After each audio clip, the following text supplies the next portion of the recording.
We're in a time of reckoning around our collective responsibility to center the historically oppressed and excluded in our world.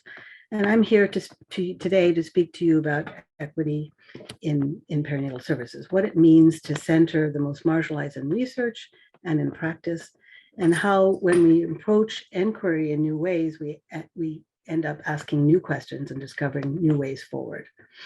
So I run a lab called the Birthplace Lab, and these are the portfolios that we address in health services research. I have no conflicts to declare, financial conflicts to declare. I do always like to be transparent about the fact that I am a settler, I am an immigrant, I'm a cisgender woman of color, that's how I identify. I've enjoyed a lot of privilege in education, housing, personal safety, and I've also, myself, my family, we have felt the impact of discriminatory legal systems, incarceration, untimely loss, race-based and profession-based discrimination, and credibility. And that, of course, informs the approaches to research. So when I talk about participatory research, the way I approach it and also who comes forward has to do with also my identity. So I suppose that's, some people would think of that as a conflict.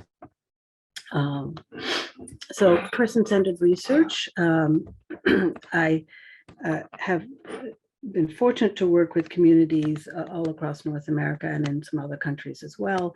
The North American studies are Changing Childbirth in BC, Giving Voice to Mothers in the US. Today I'm going to talk to you about the Respect study, which we are just in the process of closing. And we're also actively engaged in 2 other projects with some Indigenous researchers leading the way in decolonizing birth research, and with my colleague, Dr. Molly Altman, who's leading a similar project of Respect, but focusing on queer and trans service users.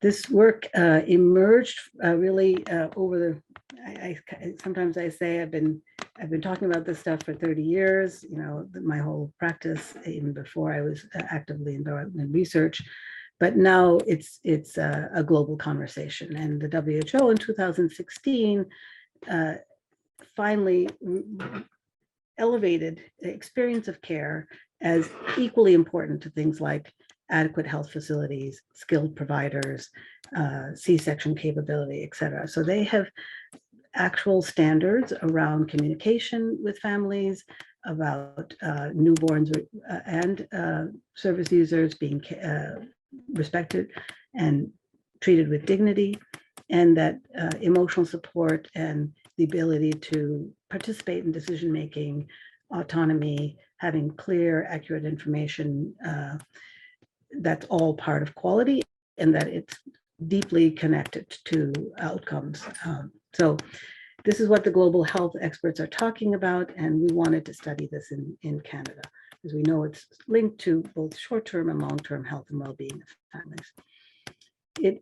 These concepts are not strange to BC. This is the BC health quality matrix, and you can see I've outlined in blue. I'm sorry if it's too small for you, but respect, safety, and safety broadly defined, including cultural safety, accessibility, equity, and strengthening health and wellness all appear on that matrix. And I would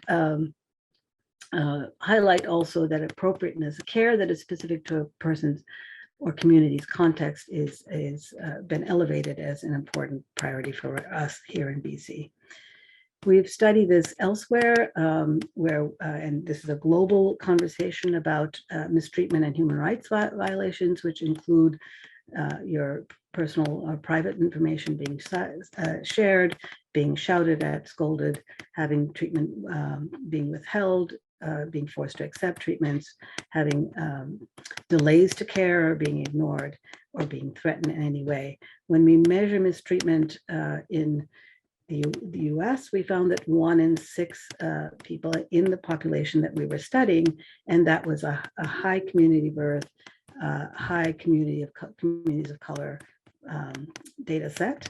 We found that 1 in 6 people in the whole data set experienced mistreatment, and 2 in 6 people who were racialized. So it was a double the rate of mistreatment, 17% in the whole population. And this, I will point out, aligned with, in the same year, a publication with 4 low resource countries. So many people feel like mistreatment and disrespect and abuse, which have been talked about a lot in the global context, and particularly in the global South, that it's not as common in high resource countries, and we actually don't know much. We haven't studied it a lot aside from these few studies, which I will tell you about. We know that mistreatment is, the experiences of mistreatment are associated with the style of birth or the birth outcomes, and that when we have unexpected outcomes in birth, there's more, everybody's adrenaline is up, and there is more shouting and more rush, and people feel like they report the sense of mistreatment. We also know that mistreatment is linked to identity and your socioeconomic status, your pregnancy risk status, your social risk status. So,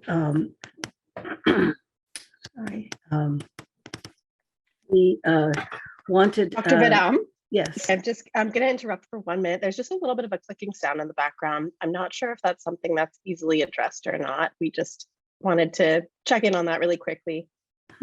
Are you still hearing it right now? No, a little bit. I don't know what would be clicking here.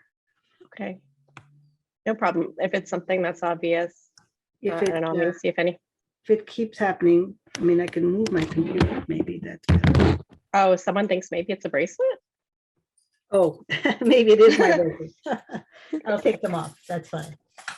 All right. Thanks so much. Yes. Okay.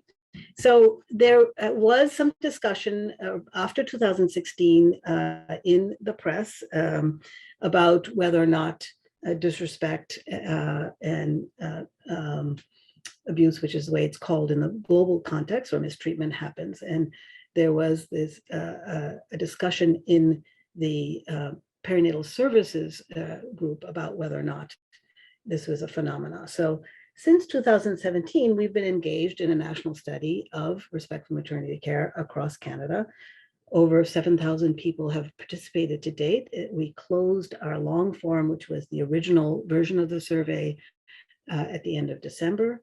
The shorter form, which we created because of the multiple stressors that everyone was experiencing and understanding in looking at our preliminary look at the data, that we were not reaching as many of the historically excluded communities as we wanted, and we believed that it was a barrier, the length of the survey, and so we created a core data set and launched that last summer, and have nearly 1,000 responses there as well. So we are haven't closed that short form until the end of this month, but we have. Today, I'm going to give you a little bit of a sneak peek, a taste of what is emerging from this data. The last study on experience of care was experience of pregnancy and childbirth care was over a decade ago. It was the Maternity Experiences Survey, which was conducted in the early 2000s, and the last publication was 2009.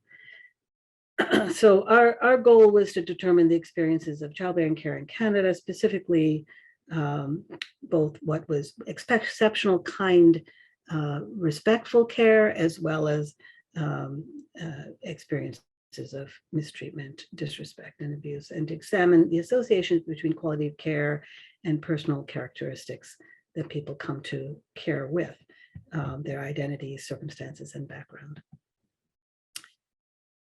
At our lab, we always start with our participatory process by creating a multi-stakeholder team.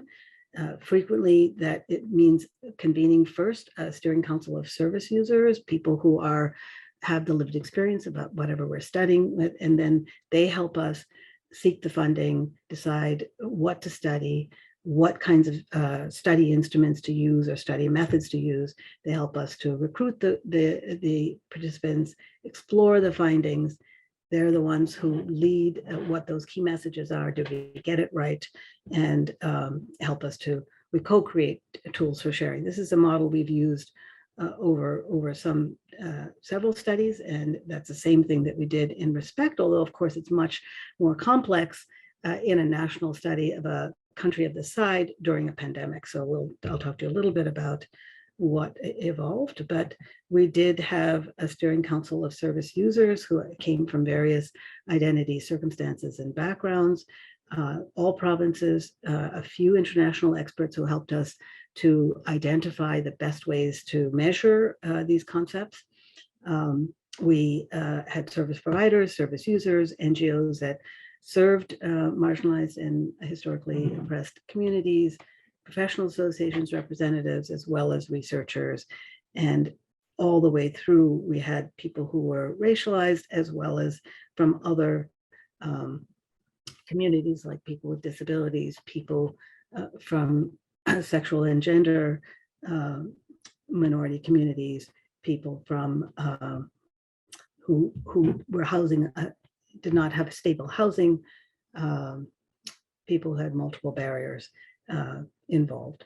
It was an ongoing process of integrated KT, meaning that they were helping us build it and also informing us as along the way. The community members chose the topics. They said they wanted us to look in Canada, as we had before, about access to models of birth care, experiences with pregnancy and birth care, including decision-making, respect, and autonomy.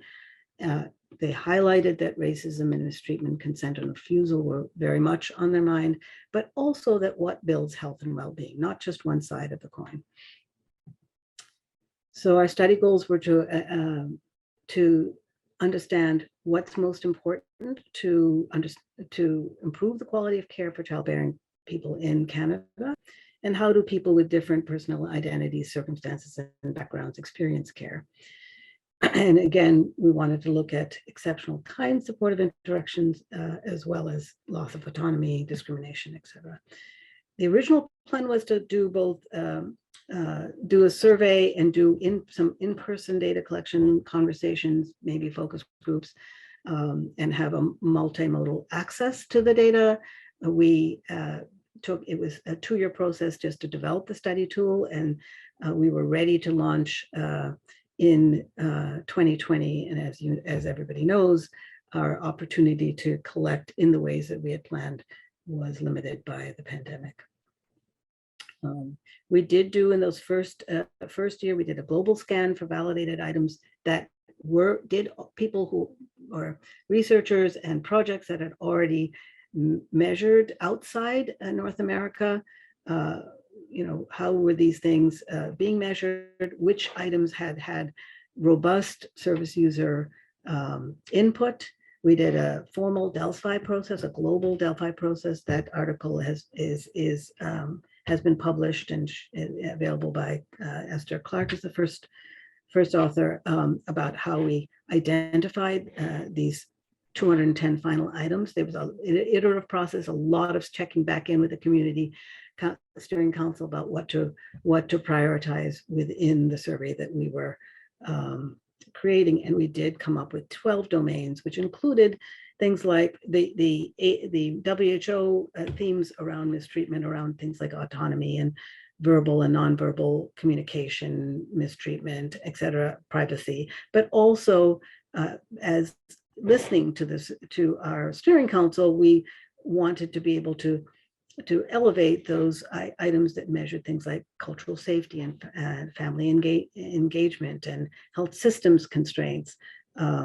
What were the supportive behaviors that were displayed? What were the human resource issues? So again, 12 domains. You can go on our website and see the validated items, and we did sort of track where we got those items and when we needed to design some new items. I'll tell you. The literature review, the Delphi process, selecting and designing the new questions was always done with our larger team, which I will show you later, as well as our collaborators and our steering council. We also had 60 pilot testers who had not been involved, who represented the different provinces, regions, and identities, who rated each of our final selected questions for relevance, clarity, and importance to these domains. And they also helped us with the branding and the beta and the pilot testing. As you can see, they felt it was very important that many different types of service users were represented and people could see themselves, that your birth experience deserves to be counted. This 30+ minute is the time it takes about for the current version of the survey, the shorter one, but the other one was really, could be up to 45 to 60 minutes, given how much detail you wanted to provide.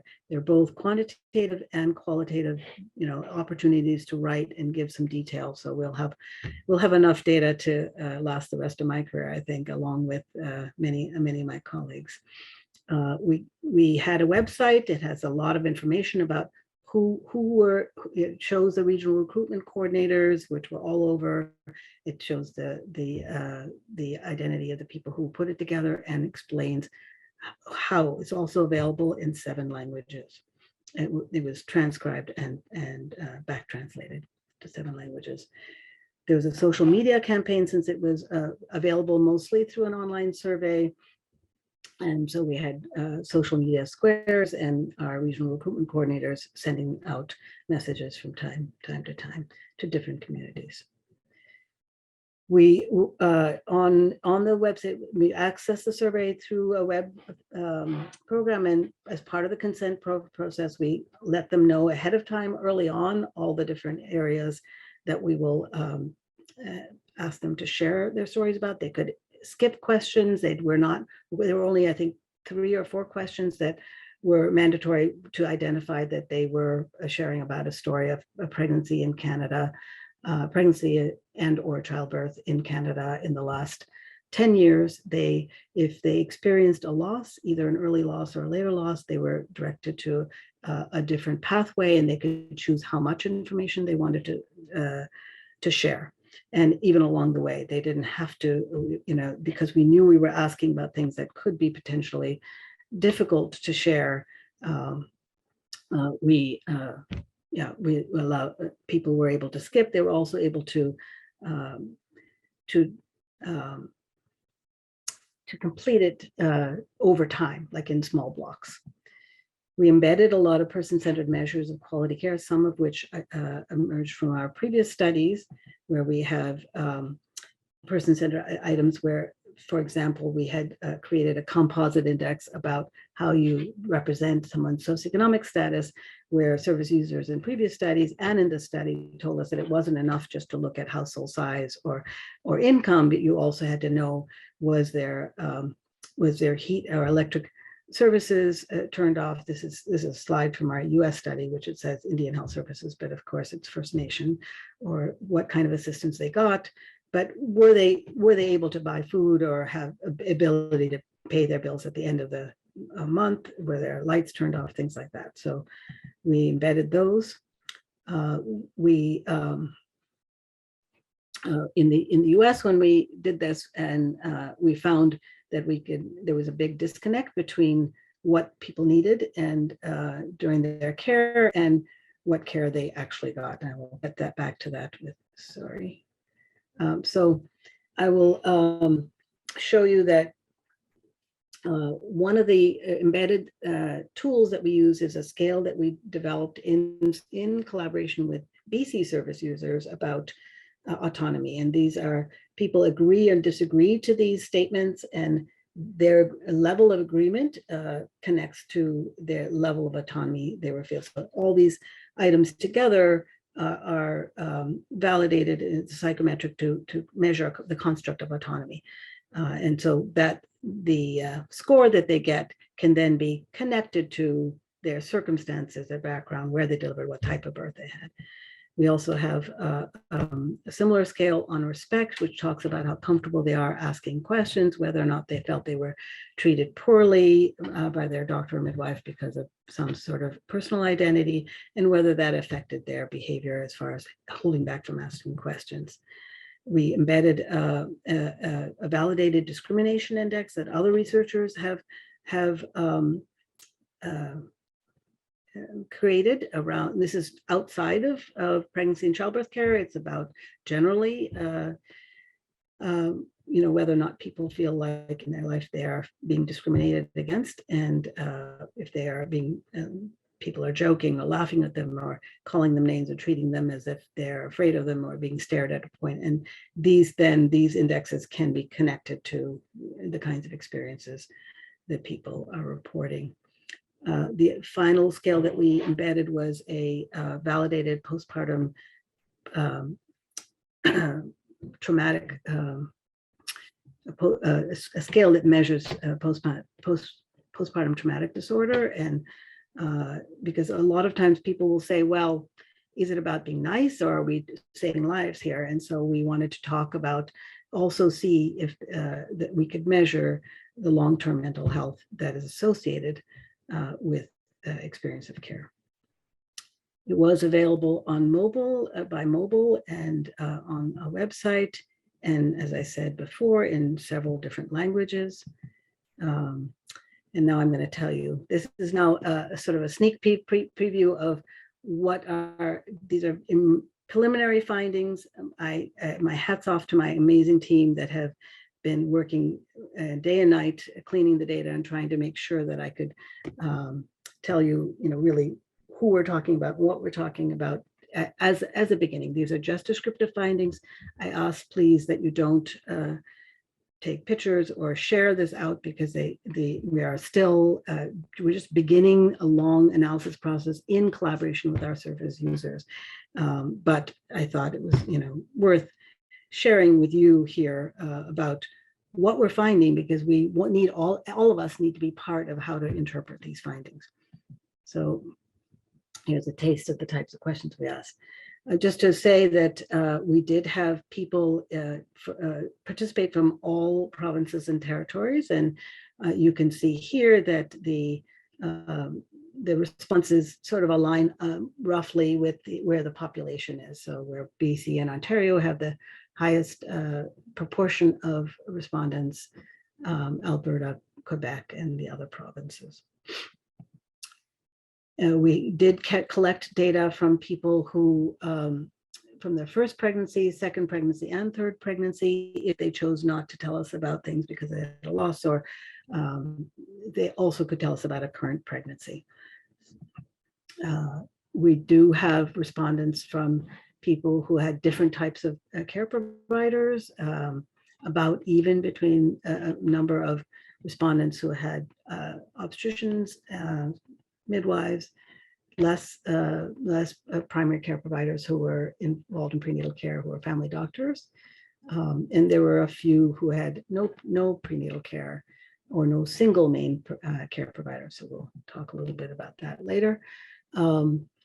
You can see here the spread of who's leading care during labor and birth. So the previous slide was prenatal care. This is who was leading care during labor and birth. And again, it was a high,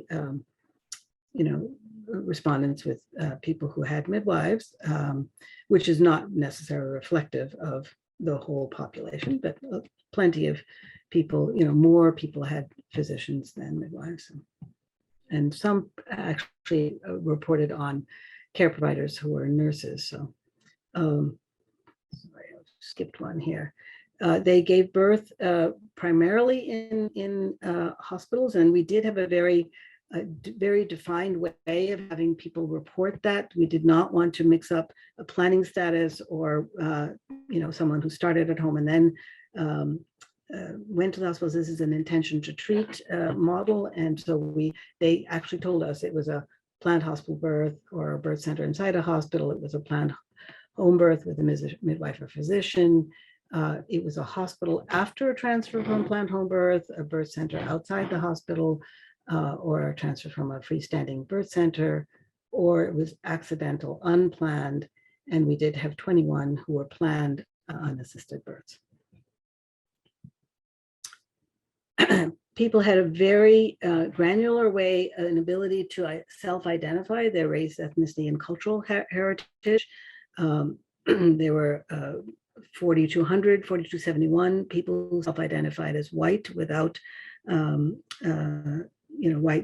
only. And then we had, as you can see, people could choose more than one option, and you'll see there's quite a large number of people, 106, who not only chose more than one, but also chose multi-ethnic. And we're in the process of recoding that to see,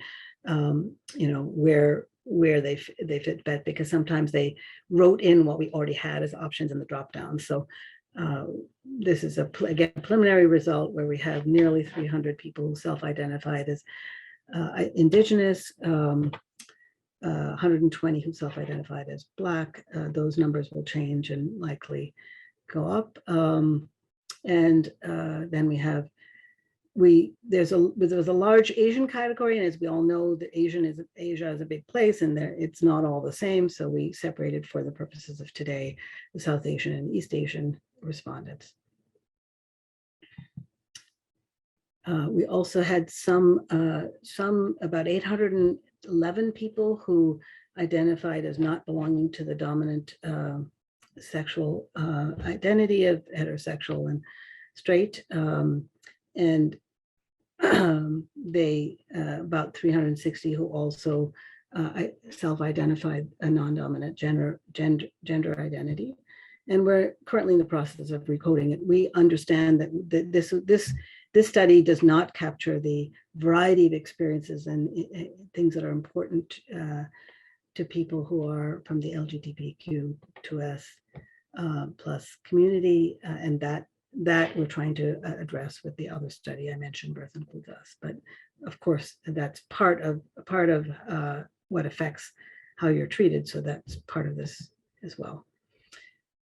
So it's a relatively well-educated respondent group. You can see that the brown and green are all people with university degrees. We have less people who responded who stopped, or their highest level education was high school or less. We do have about 7% who identified as a refugee and or asylum seeker of the people who responded to that section. And there were also people who self-identified as living with a disability. And we have a lot of detail about how they describe that.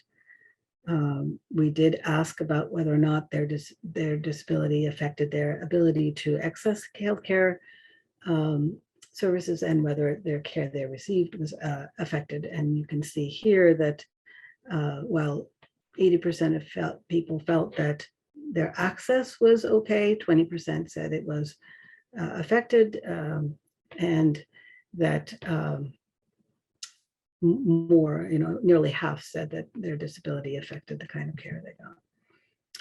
And as far as who was leading care during whether or not that person shared their heritage, culture, ethnicity, gender, sexual identity, you can see there is a spread there, and we will get back to why that's important shortly. I was easily able to find my preferred type of perinatal provider. You can see 22% were not able to find the type of provider they preferred. And they gave various reasons for this, that there were no doctor accepting new patients, no midwife accepting new patients, distance, cost, no pregnancy doctor in their community. We did have a spread of modes of delivery between vaginal birth, cesarean, operative vaginal birth. You can see about what you would see in the general population, 30% about C-section rate. And when we asked about their household income, whether it was enough to meet their needs for heat, electricity, transportation, housing. They were more than half said that they had more than enough, or about half, and then it was enough and not enough. So fairly well-resourced community. When we asked during your pregnancy, and so I showed you the slide before from the US, and this is where need and unmet need looks like in Canada. Did you, during your pregnancy, did you feel like you needed the following? And these are legal aid, disability, family protective services, homeless shelter, mental health treatment. You can see there's a big disconnect between identified need and whether someone helped them get that. Again, the resettlement center is the only one that is pretty much even as far as this population, what they identified. So when we get into the respect items, autonomy, remember that MADAM scale that I showed you, which was the mother's autonomy and decision-making scale. We first asked people, how important were the following options to you? Having a good provider, having a provider who's a good match for what I value and want. And as you can see, most people said that was either extremely important or very important. Having enough time to ask questions and discuss my options for care, having the midwife or doctor lead the decisions about my pregnancy, birth care, or that I lead the decisions. And I want you to look at that bottom bar. 97% of respondents believed it was important, very important, moderately important to lead the decisions. There were only 27 people in the whole data set who said it was not important. We also asked whether or not they were treated. They felt they were treated as the main decision maker. And there you can see that there was, for the majority, people said yes, but there was a larger proportion of people who said sometimes or maybe once in one time or less. And again, responding to their babies' needs in a timely manner and respecting their knowledge of what was best for their babies. Interestingly, that you can see is more even. When we asked whose idea was it for you to have a C-section, you can see the decisions were actually being driven very much by the care provider, and this is disaggregated by type of care provider. There was quite a lot of, about a third of the respondents said that they felt pressure from a doctor or a midwife to have treatment or procedures. And when we looked at it by, these are the MADAM scores. And if you are not used to looking at box plots, I will say that this shows the boxes show the range of responses, higher to lower. The red lines show the average where they mostly clustered, so the average.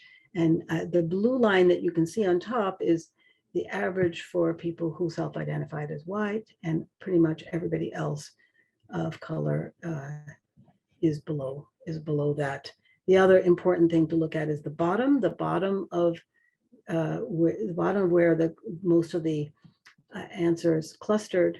Sorry, for white is still above most other people's ranges. So, and this, a lot of people responded to this. So when we looked at MADAM scores and who their main care provider was, you'd see that there were much higher scores for people who were cared for by a midwife. And this aligns with what we found in other countries.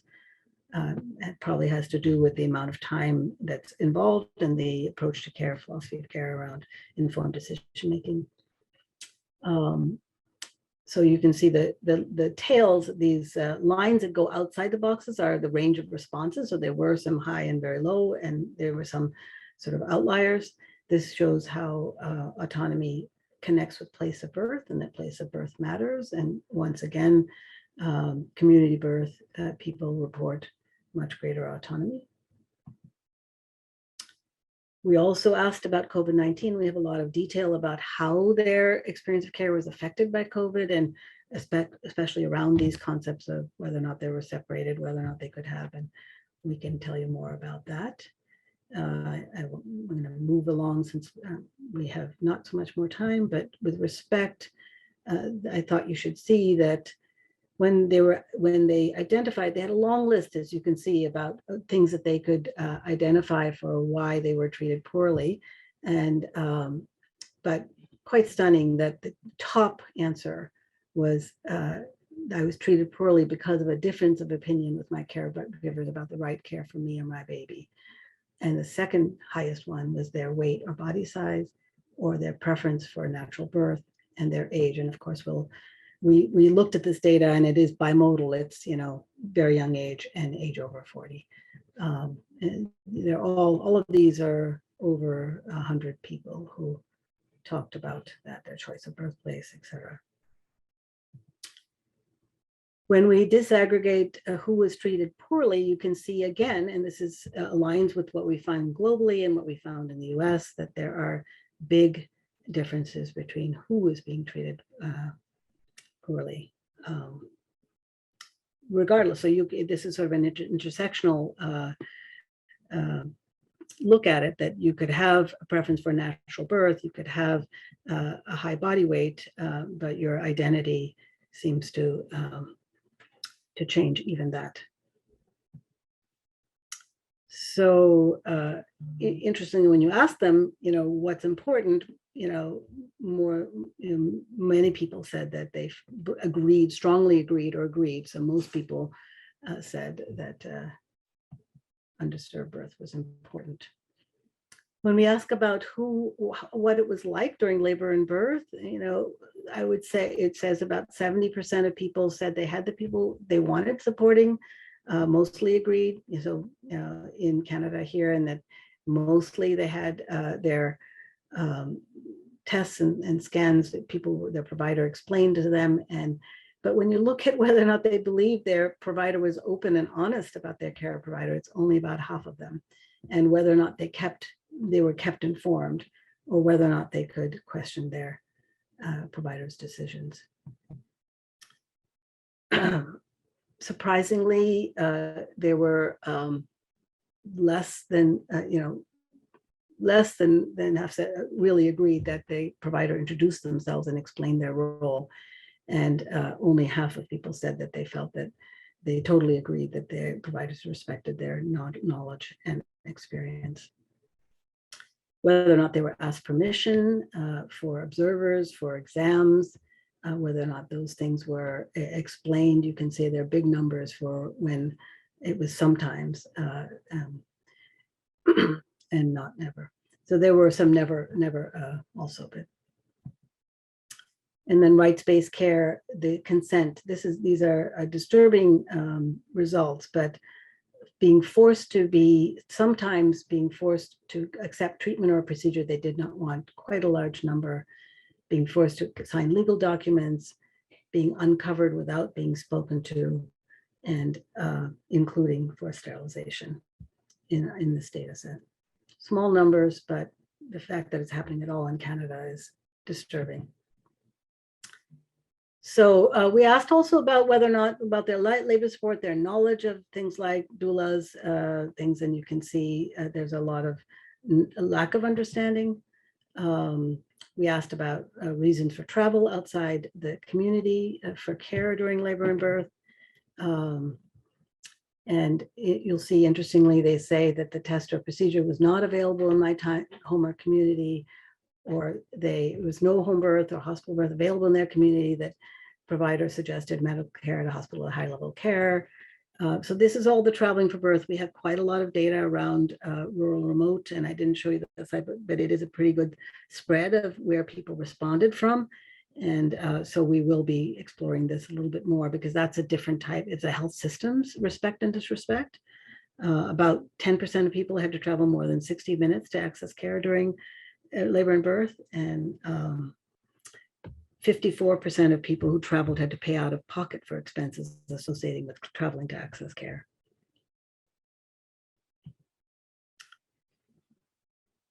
There was, at the very end of the survey, there was an answer, a question, a single question. They could provide a story through a voice app, and they were asked a single question, which was sort of a qualitative question. And that was, if you could change one thing about your care during pregnancy or after pregnancy, birth, or after birth, what would that be? 2,640 people wrote in answers in all different languages. And we have, of course, not done the qualitative analysis or anything. And so these quotes that I've pulled out are not, not thematic. I'm not suggesting that these are, representative in any way. Just these illustrate, just to make it to bring out what people are talking about when you want to interpret and understand the quantitative results that I have shared with you. So to be treated with dignity and respect, regardless of my substance use. When I asked for help with the detox and housing, they should have helped me or called the social worker to help me. Given me food when I said I was hungry, sent me to emergency psychiatric when I said I was suicidal. I wish I hadn't been shouted at while pushing, and I wish I had asked the student midwife to leave during my labor. I wasn't asked if she could be there in the first place. If you could change one thing about your care during pregnancy, birth, or after birth, what would that be? Nothing. I wish all pregnant people had the chance to experience pre and postnatal care the way I did. I had 3 births with midwives, and there were 3 powerful, amazing experiences. This is a service user from the Northwest Territory, also talked about midwifery and access. So we will be working, and we have been working over some years to work with service users about centering lived experience and telling the story. They've talked about hashtags and training for leaders who are in community and choice awareness. We've elevated this through a play in the past, through the BC data, for the BC data. But today, really, as I close, I want to sort of have this conversation about how we can be allies to service users to make human rights as childbirth a standard of care, and how do we move forward towards accountability using person-centered measures, re-incentivizing and incentivizing re-education, accountability, transparency, and trauma-informed care, implicit bias training, and talking about the effects of community-based and culture-centered care. There's a lot of data in our data set about how culture-matched care makes a difference. And this has been, addressed and talked about before. I think we all need to learn more about informed decision-making and how we can keep the service user at the center, always their priorities, and learn a way to collaborate with each other around these concepts. And we, of course, have to really think about the disruption of culture, tradition, environment, loss of support for rural and remote families. So if you want to see more about that, you can stay tuned with us at the Birthplace Lab, where we're trying to co-create these innovative models. We're trying to ask different questions. Most of the dollars, the research dollars, are all gone into first line management of complications until recently, 90% of the dollars, but 90% of the things we don't understand are in organization of care, values, interactions, optimizing the biological, psychological, and social and cultural processes. So we need to understand more about what makes people healthy, and measure respect and disrespect, racism and anti-racism. I just want to thank our amazing multi-stakeholder team. These are our regional recruitment coordinators from all across the country, who we did not have, I would say, adequate resources to really to acknowledge all of the amazing work that they did. We do have co-investigators, which this community, I think you will recognize many of these names, and my colleagues. I'm indebted to them for walking the walk as we've been designing this. They're superb and very experienced researchers that have been advising us along. And many collaborators from many different walks of life, from ministry to NGOs. all across. And then I would be remiss if I didn't acknowledge all of the people who helped me, get this data set ready for you today. This is my wonderful staff at the Birthplace Lab. Elsa McLean and Laura Beer are on leave right now, but they were certainly involved in all the early parts of the